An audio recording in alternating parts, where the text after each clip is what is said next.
20 years. 2 decades of silence. And now, suddenly, they're here. The same eyes that watched him thrown into a pit. The same hands that sold him for 20 pieces of silver, kneeling before him. And they have no idea who he is. To understand what's happening here, we need to travel back in time. We're around 1800 BC, in the Egypt of the pharaohs. The world is experiencing one of the worst droughts in history. 7 years without rain devastating the entire eastern Mediterranean region. Canaan, the promised land, is dying of hunger. But in Egypt, something strange has happened. A young Hebrew, sold as a slave years ago, interpreted a dream for Pharaoh. 7 fat cows devoured by 7 lean cows. 7 years of plenty, followed by 7 of famine. Pharaoh didn't just believe him. He placed this foreigner as governor over the entire nation. Joseph, the same Joseph his brothers tried to kill. Genesis 42. The sons of Jacob come to Egypt begging for help. 10 brothers.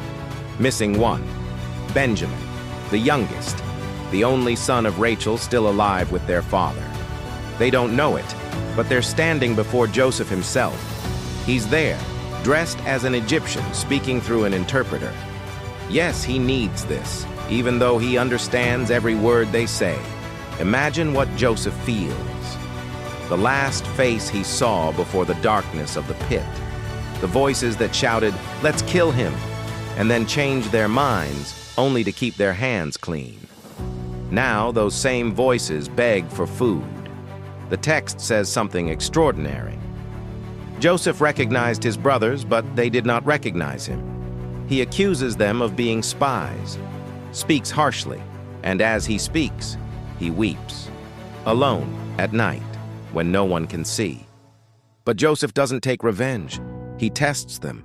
He imprisons Simeon as collateral, insists they bring Benjamin, the half-brother he never knew, son of the same father, the same mother as him, and does something strange, returns their money hidden in the grain sacks.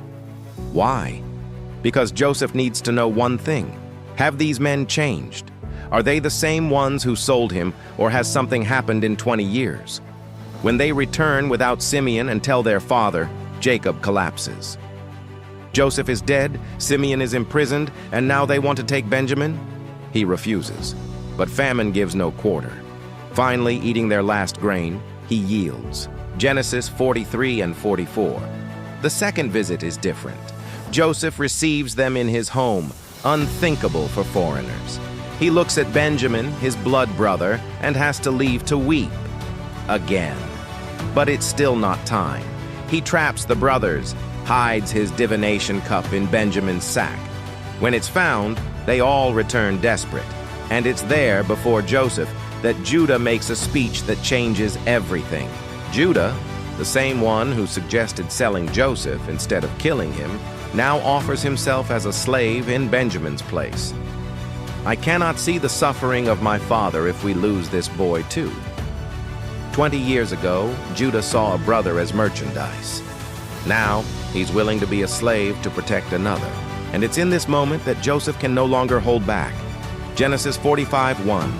I can no longer control myself.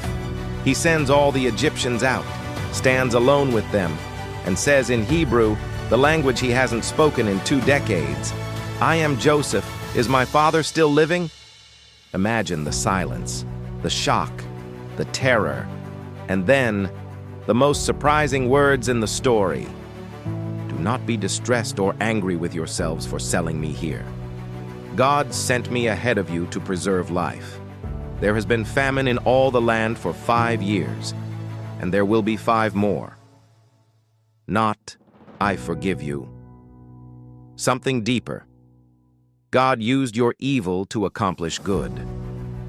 The reunion is chaotic, weeping, embraces. Joseph kisses Benjamin and weeps on his neck. The brothers finally speak to him, without fear for the first time. The story doesn't end here. Jacob still needs to hear, and faints upon learning Joseph lives. The entire family migrates to Egypt, survives the famine, and a people in slavery one day becomes a nation. But what remains is this question: how did Joseph get there? Not through revenge. He had absolute power over those who destroyed him and chose to test if there was repentance, to wait until their hearts changed, and then to reveal himself. Perhaps the deepest forgiveness isn't forgetting what they did. It's seeing beyond into what God did through it. Stories like this exist to be told again and again, because we never finish learning from them. If you want to follow more biblical narratives told with this sensibility, not just as content, but as encounter, subscribe here. Leave a like if this video moved you in any way. And tell me, which biblical story would you like to hear told this way? Until the next story.